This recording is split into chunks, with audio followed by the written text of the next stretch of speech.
بسم اللہ الرحمن الرحیم۔ آپ نے کبھی سوچا ہے کہ دنیا میں کتا ہی ایک ایسا جانور ہے جسے اپنا پیٹ بھرنے کے لیے محنت نہیں کرنا پڑتی؟ مرغی کو انڈے دینا پڑتے ہیں، گائے کو دودھ دینا پڑتا ہے، بلبل کو گانا پڑتا ہے، مگر کتا صرف آپ سے محبت کا اظہار کر کے اپنی روزی کما لیتا ہے۔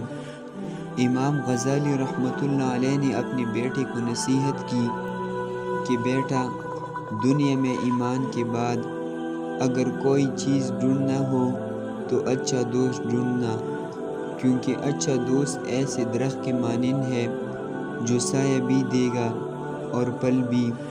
جب انسان کی آنکھوں سے آنسو بہتے ہیں تو اس پر اللہ کی رحمت برستی ہے۔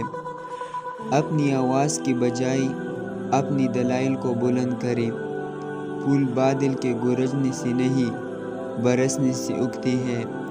اگر تم عظمت کی بلندیوں کو چھونا چاہتے ہو تو اپنے دل میں انسانیت کے لیے نفرت کی بجائے محبت پیدا کرو۔